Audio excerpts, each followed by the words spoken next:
You're a pharmacy compliance officer from San Diego, 38 years old, separated, one son in middle school. You drive a silver Toyota Corolla with a cracked rear taillight you've been meaning to fix for 6 months. Your job is mostly spreadsheets, audits, and telling small clinic owners which forms they forgot to sign. The most dangerous part of your week is usually freeway traffic and the passive-aggressive emails from corporate. You've never fired a weapon, never spent a night in jail, never done anything more criminal than using your ex-wife's Netflix after the divorce paperwork was finalized. Your life is routine on purpose. Routines are easier when you're splitting custody and trying to keep your son convinced the adults still know what they're doing. You're driving east toward El Centro for a compliance review at an independent medical supplier when the pickup truck appears in your mirror and stays there too long. Flat road, open sky, heat rippling over the asphalt, no other cars close enough to matter. Then the truck swerves, clips your rear quarter panel, and forces you onto the shoulder hard enough that your seatbelt bruises your chest. Before you've even killed the engine, doors are opening. 4 men, rifles, faces covered. They yank your door wide, drag you out by your arm, slam you face first into gravel that smells like hot dust and oil. Someone zip ties your wrists. Someone else pulls a black hood over your head so fast you inhale fabric and panic. They throw you into the back of another vehicle, and the road turns from pavement to dirt to something rough enough to rattle your teeth while you try not to vomit and wonder how your son will hear about this if you don't come back. The hood comes off in a cinder block room with a drain in the center of the floor. No windows, one metal table, one camera in the corner with a blinking red light that makes everything feel official. A man sits across from you in a folding chair, flipping through your wallet like he's checking receipts after dinner. He's calm in a way that feels rehearsed. He asks where the inventory is. You ask what inventory. He asks where you moved the fentanyl precursors. You say you don't know what he's talking about. He asks why you were meeting Raul Serrano. You've never heard that name in your life. You tell him that. You tell him you're in pharmacy compliance. You audit storage logs and DEA paperwork and refrigeration standards. You were driving to meet a woman named Denise Holcomb, who runs a medical equipment business and keeps failing sterile packaging inspections. You show him your phone, calendar invite, vendor emails, GPS route, the clinic address. A photo your son texted you that morning of a science project volcano that collapsed in the garage before school. The man studies the screen. He studies your face. He hands the phone back like it means nothing. Then he asks again where the inventory is. The beating starts before you finish saying, "There has to be some mistake." They don't hit like angry men. They hit like men doing assigned work. Questions, blows, pause, repeat.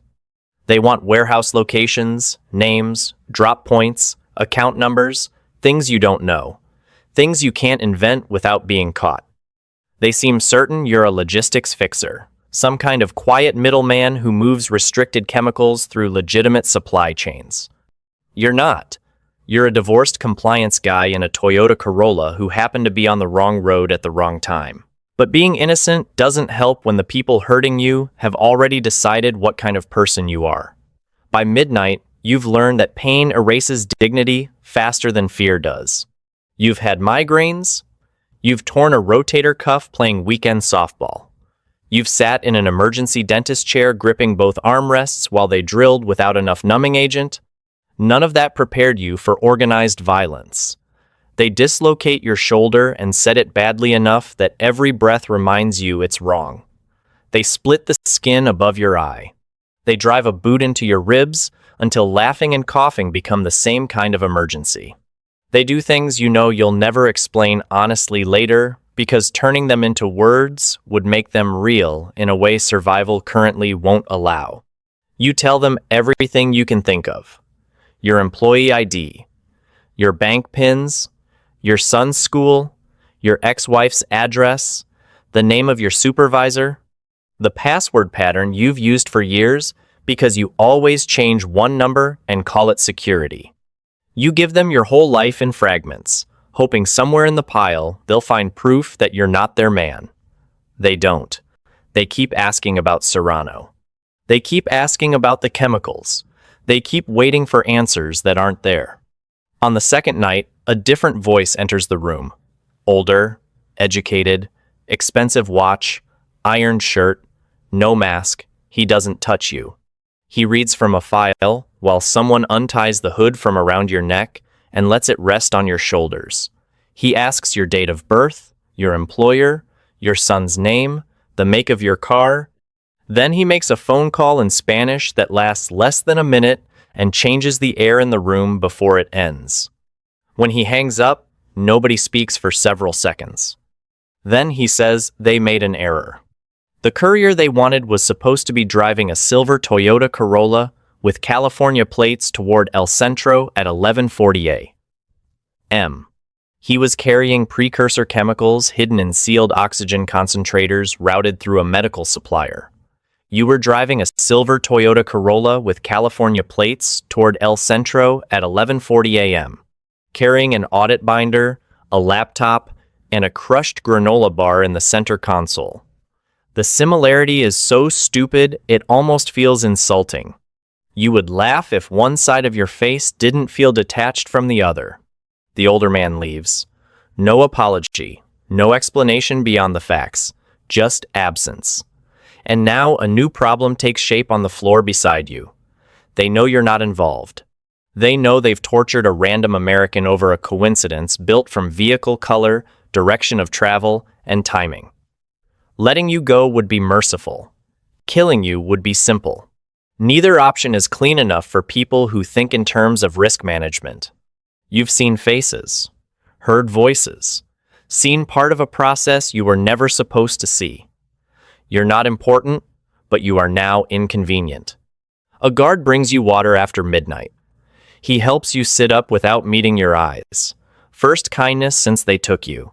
It feels less like compassion than procedure, and somehow that makes it sadder. You drink too fast and choke on half of it. He waits until you can breathe again, takes the bottle, and leaves. Day 3. They move you. Not outside, not free, just somewhere different.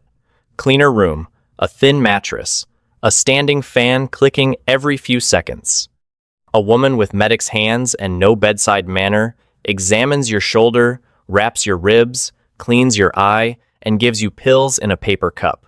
You swallow them without asking what they are because control is already gone, and pretending otherwise feels childish. The older man returns that evening and sits where you can see him clearly. He speaks English almost perfectly. He explains that while you are not the person they intended to intercept, you possess a useful background. Their operation, he says, increasingly depends on regulated medical distribution channels, shell clinics, procurement records, and import documentation. They need someone who understands how legitimate systems flag irregularities before regulators do.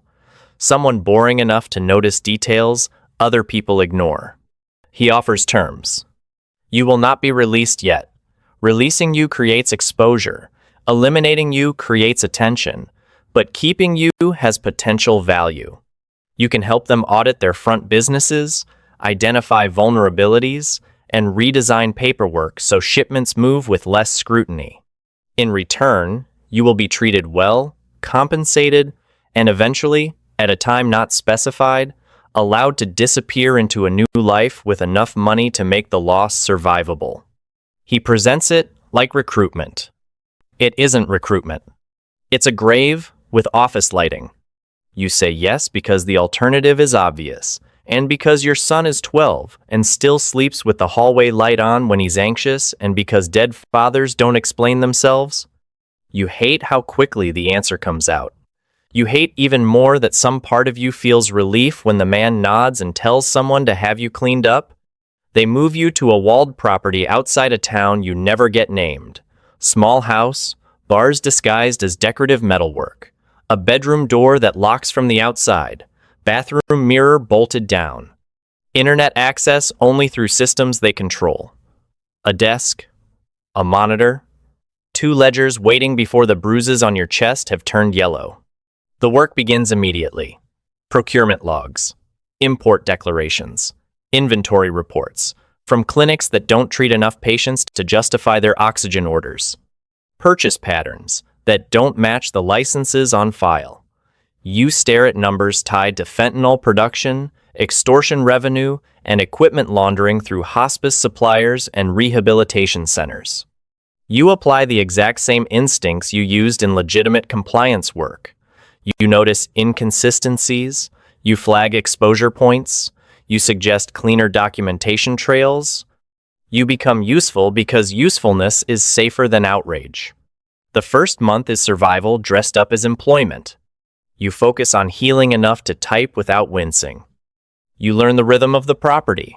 Breakfast at 6, document drop at 8, guard change at noon, generator test every Thursday, dogs released after dark. You memorize footsteps. You learn which doors open with keys and which buzz electronically. You notice that one camera above the courtyard stutters for half a second every time the backup power cycles. Your ex-wife reports you missing the day after your disappearance. You know because they tell you, not kindly, but strategically. They know which information keeps you manageable. Police find your Corolla abandoned near a frontage road with the rear panel scraped and your phone absent. No blood, no witnesses, no clear motive. Your photo goes online, then onto local news, then into the endless digital storage where vanished people wait to become old stories. You think about escape all the time, not dramatically, not with action movie confidence, just constant math. Walls, cameras, dog routes, response times, the range between one guard's cigarette break and another's return. The conclusion stays the same. Possible is not the same as likely. And likely is what matters when failure means being reclassified from useful asset to loose end. In month 2, you start speaking to a guard named Mateo. He's 22 at most, with acne scars and a tattoo he got too young and now pretends not to regret. He watches you during your 10 minutes in the courtyard. He's not meant to talk, but silence gets heavy after enough days, and you're the only captive who speaks to him like a person instead of a threat. You learn his mother cleans rooms at a hotel in Nogales. His younger brother has asthma. He sends money home every month and tells himself that makes his job temporary, or necessary, or somehow not fully his fault. You don't agree with him, but you understand the structure of the lie. Ordinary people can get absorbed into ugly systems by solving one immediate problem at a time. You're helping a cartel sanitize medical fraud because they broke your body and cornered your choices. Mateo guards kidnapped professionals because legal work pays less than desperation costs. You're both inside something bigger than your individual morality. His cage is just wider than yours. Month 3. The older man, whose name you eventually learn is Salazar, gives you a phone. One call. Supervised. 90 seconds. He says your recent recommendations prevented a seizure at a border inspection site and saved them a large amount of money. He wants you to connect competence with reward. He wants your loyalty trained like an animal response. Instead, all he does is hand you proof that your old life still has a voice. You call your son. You had speeches prepared, reassuring ones, strong ones, adult ones. But the second he says hello, scared and trying to sound brave, everything you practiced disintegrates. You tell him you're alive. You tell him you love him. You tell him none of this was his fault, though he never asked if it was. He asks where you are. He asks if you're coming home. He asks if the police found you. Salazar watches the timer on his screen. 90 seconds is enough time to confirm love and not enough time to repair terror. You tell your son to listen to his mother, finish the science project even if it collapsed, and remember that you didn't leave him. Then the line is gone. Just gone. No goodbye that lands. No closure. Just silence and Salazar taking back the phone with a look that suggests he thinks he has given you something generous.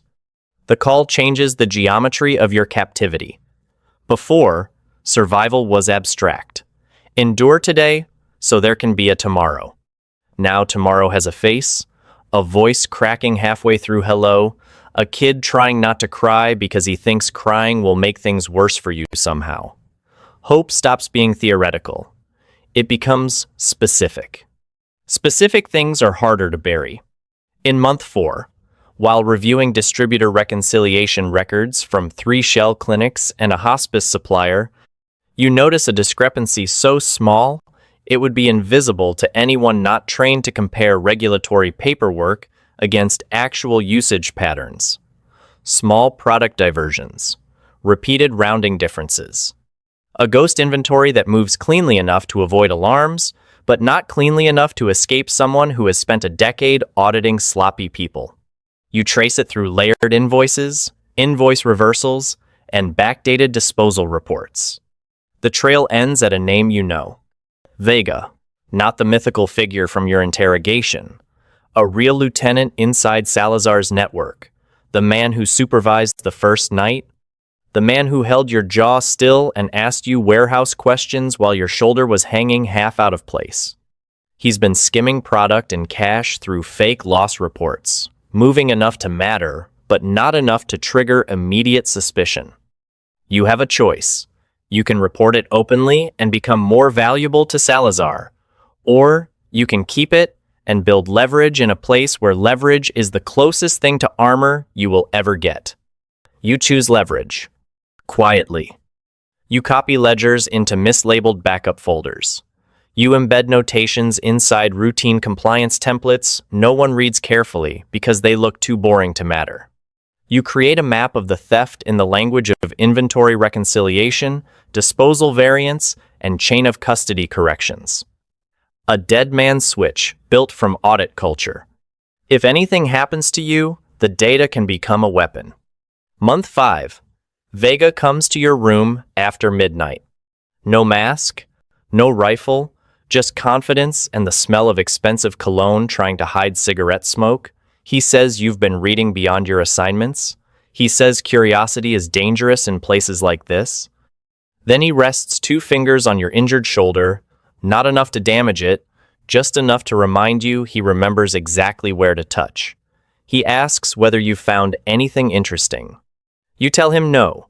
You tell him regulated paperwork is all boring repetition unless someone asks the right question. He smiles without warmth. He doesn't believe you. But suspicion isn't proof, and proof is what keeps organizations from eating themselves too early. He leaves with a warning that sounds almost friendly until the door locks behind him. You don't sleep.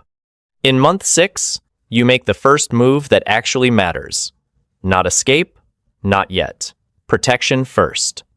You arrange for fragments of Vega's theft to reach Salazar through internal channels that cannot be traced back to your terminal. Nothing dramatic, nothing complete. Just enough irregularity, surfaced in the right order, to force a closer look by people already paid to distrust everyone around them. You don't accuse. You don't reveal. You introduce doubt and let hierarchy do what hierarchy always does when money goes missing. Vega disappears 4 days later. No one mentions him again. His office is reassigned. His access codes are deleted. The men on rotation change. One enemy is gone, and the room around you becomes fractionally less lethal. Not safe. Never safe. Just less personally doomed. Month 7, the break comes from outside.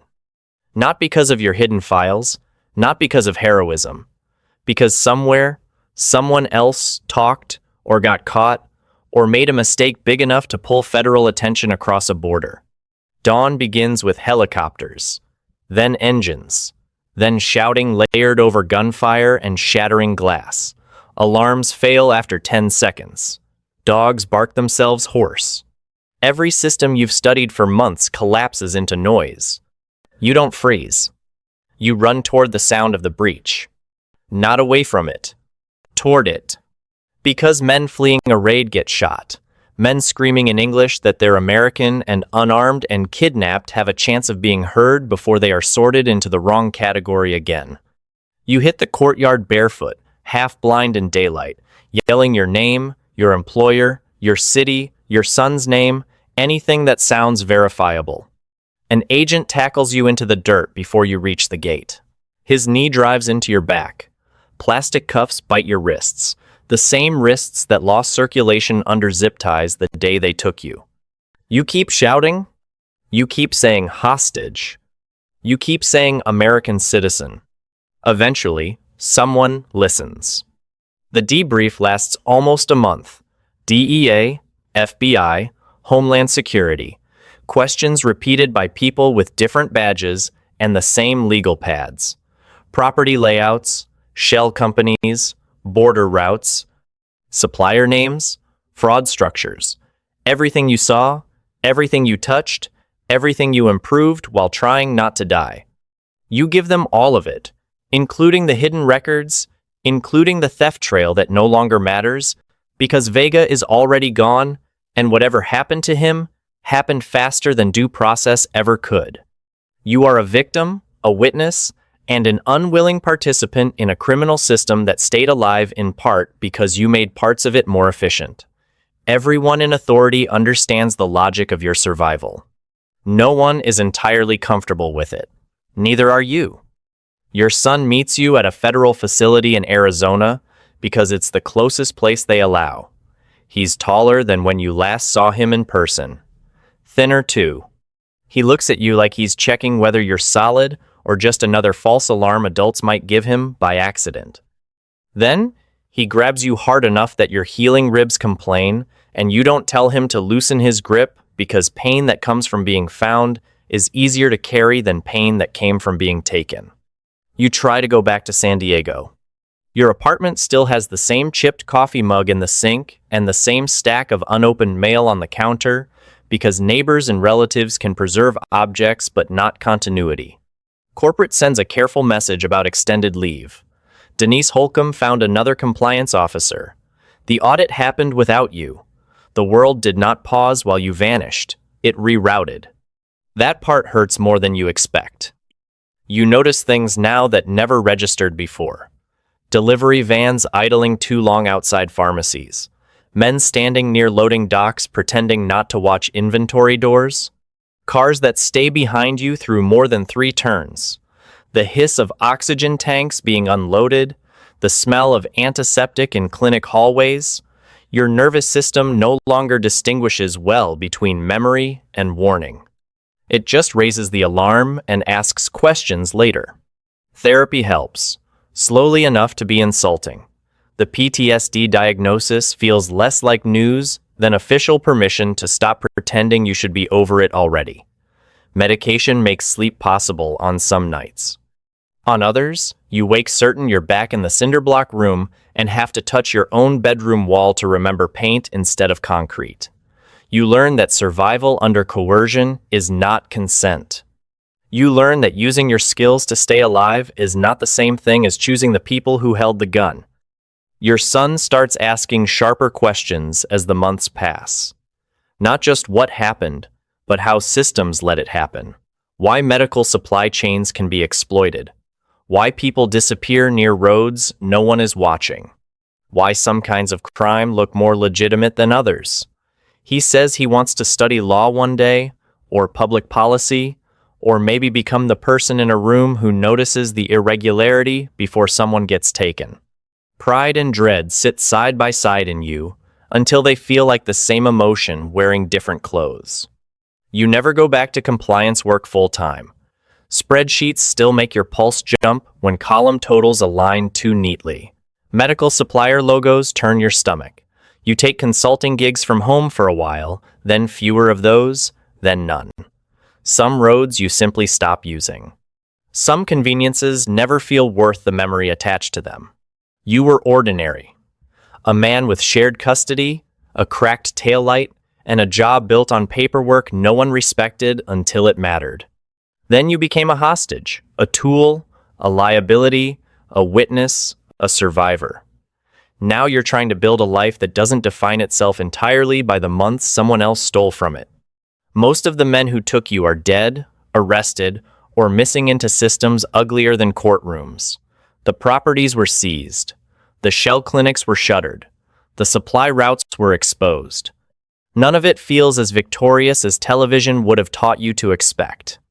There was no triumphant comeback, no final confrontation, no moment where courage erased damage. You didn't overpower anyone. You didn't break out through a fence with blood on your face and justice in your hands. You endured. You observed. You stayed alive long enough to become recoverable. Maybe that's not the kind of story people imagine when they think about survival. Maybe it should be. That's a wrap. The story is fiction, but criminal groups do exploit medical supply chains, and mistaken identity abductions do happen. Right now, somewhere, somebody ordinary is taking a familiar route and assuming routine is protection. Sometimes it is, sometimes it isn't. If this made you think, drop a comment. Subscribe for more.